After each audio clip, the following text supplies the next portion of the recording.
बात करेंगे बिहार की राजनीति में गरमाई एक नई चर्चा की, जो मनिहारी विधानसभा क्षेत्र से जुड़ी है। कांग्रेस पार्टी के भीतर ही एक नई चुनौती उभरकर सामने आई है, जिसका सीधा असर आगामी चुनावों पर पड़ सकता है। हमारी विशेष रिपोर्ट दिखा रही है कि मनिहारी विधानसभा में कांग्रेस की नेता मीनाक्षी श्वेता वर्तमान कांग्रेस विधायक मनोहर सिंह के खिलाफ खुद के चुनाव लड़ने की तैयारी में है। वो इन दिनों लोगों के बीच जाकर जन जागरूकता अभियान चला रही है। ये घटनाक्रम कांग्रेस के लिए क्या मायने रखता है और इसका राजनीतिक समीकरणों पर क्या असर होगा, चलिए जानते हैं। देखिए, मनिहारी विधानसभा कटिहार जिले का एक महत्वपूर्ण क्षेत्र है, जहां कांग्रेस का अच्छा खासा जनाधार रहा है। वर्तमान में मनोहर सिंह यहां से कांग्रेस के विधायक है, लेकिन अब उन्हीं की पार्टी की एक अन्य नेता जो कि मीनाक्षी श्वेता है, उनके ही खिलाफ ताल ठोक दी है। मीनाक्षी श्वेता लगातार जनसंपर्क कर रही है और अपनी दावेदारी पेश कर रही है। खबरों के मुताबिक वो पार्टी के भीतर मिल रहे समर्थन को भी भुनाना चाहती है। ये स्थिति कांग्रेस के लिए किसी बड़े सिरदर्द से कम नहीं है। पार्टी के भीतर ही ये कलह आगामी चुनावों में कांग्रेस को कैसे नुकसान पहुंचा सकती है, तो चलिए बताते हैं आपको। जाहिर है, एक ही पार्टी के दो मजबूत दावेदारों का आपस में टकराव वोटों के बंटवारे का कारण बनेगा। अगर मीनाक्षी श्वेता और मनोहर सिंह दोनों ही कांग्रेस के टिकट पर या निर्दलीय के तौर पर चुनाव लड़ते हैं, तो इसका सीधा नुकसान कांग्रेस को होगा। उनके वोटों का विभाजन होगा, जिसका फायदा सीधे तौर पर उनके विरोधियों को मिलेगा। तो आइए अब समझते हैं मीनाक्षी श्वेता के स्टेप पर विरोधियों को कैसे लाभ पहुंच सकता है।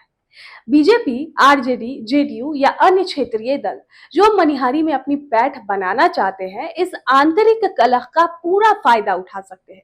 कांग्रेस के वोट बंटने से विरोधी दलों के उम्मीदवारों को कम वोटों में भी जीत हासिल करने का मौका मिल जाएगा। विरोधी दल इस स्थिति को भुनाने के लिए अपनी चुनावी रणनीति में बदलाव भी कर सकते हैं, जिससे कि वे कांग्रेस के वोट बैंक में सेंध लगा सके। अब बात करते हैं मनिहारी विधानसभा के जातीय समीकरण की। तो इस क्षेत्र में जातीय गणित किसी भी उम्मीदवार की जीत हार में अहम भूमिका निभाता है। ऐसे में अगर मीनाक्षी श्वेता और मनोहर सिंह में से कौन सबसे सटीक उम्मीदवार हो सकता है, इस पे मनिहारी विधानसभा में जातीय समीकरण बेहद जटिल और निर्णायक है। यहाँ मुस्लिम, यादव, कोयरी, कुर्मी, राजपूत, ब्राह्मण और दलित मतदाताओं की अच्छी खासा संख्या है। खबरों के अनुसार तो मनोहर सिंह का एक विशेष जातीय समूह में मजबूत पकड़ मानी जाती है, जबकि मीनाक्षी श्वेता विभिन्न वर्गों के बीच अपनी स्वीकार्यता बढ़ाने का प्रयास कर रही है। मौजूदा विधायक होने के नाते उनका अपना एक स्थापित जनाधार है। उनका प्रदर्शन और सरकार में उनकी भूमिका उनके लिए महत्वपूर्ण कारक होंगे। उनके जातीय आधार पर भी उन्हें समर्थन मिलने की उम्मीद है। हालांकि अगर उनके खिलाफ एंटी इनकम्बेंसी है या जनता में कोई असंतोष है, तो ये उनके लिए नुकसानदायक भी हो सकता है। मीनाक्षी श्वेता अगर वो किसी ऐसे समुदाय से आती है जिसका आबादी मनिहारी में अच्छी है, तो उन्हें इसका लाभ मिल सकता है। युवा और महिला होने का भी उन्हें फायदा मिल सकता है, खासकर अगर वो विकास के मुद्दों पर लोगों को आकर्षित कर पाती है। उनके अभियान का तरीका और लोगों से उनका सीधा जुड़ाव भी निर्णायक साबित होगा।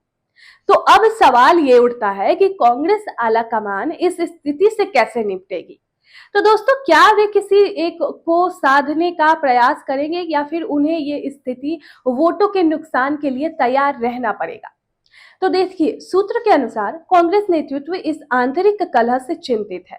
उन्हें एक ऐसा फैसला लेना होगा जिससे पार्टी की एकता बनी रहे और उन्हें चुनाव में ज्यादा नुकसान भी ना हो।